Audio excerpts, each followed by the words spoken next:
পরিবেশ, বন ও জলবায়ু পরিবর্তন মন্ত্রণালয়ের সিদ্ধান্ত অনুযায়ী ৯ মাস পর্যটকদের জন্য বন্ধ হচ্ছে সেন্ট মার্টিন ভ্রমণ। শনিবার থেকে এই নিষেধাজ্ঞা শুরু হচ্ছে, যা বহাল থাকবে চলতি বছরের ৩০ অক্টোবর পর্যন্ত।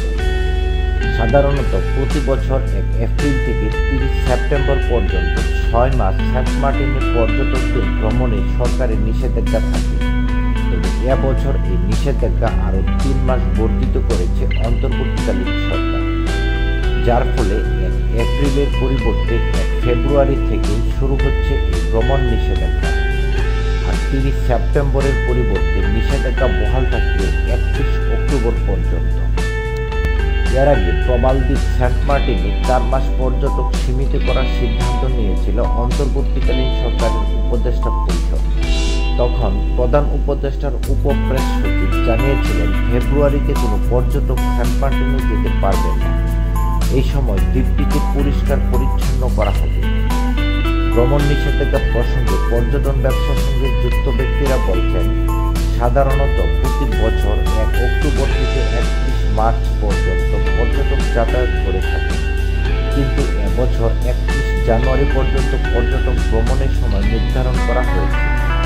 দ্বীপে ভ্রমণের সময় অন্তত ২৮ ফেব্রুয়ারি পর্যন্ত বাড়ানো উচিত বলে দাবি করেন Saint Martin hotel motel resort মালিক সমিতির সভাপতি এম.এ. আব্দুর রহিম জিহাদি বলেন, অতীতে এরকম কোনো সংকট দ্বীপে তৈরি হয়নি।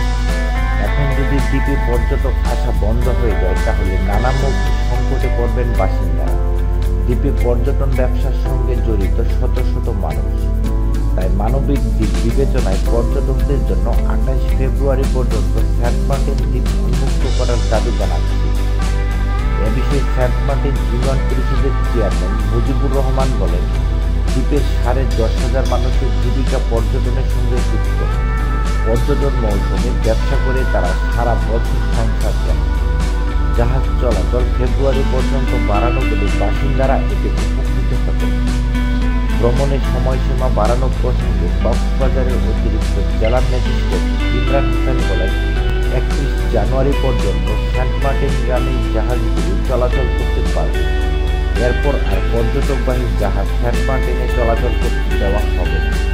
যদি সরকার ভ্রমণের সময় বাড়ায় তখন নির্দেশনা অনুযায়ী ব্যবস্থা নেওয়া হবে।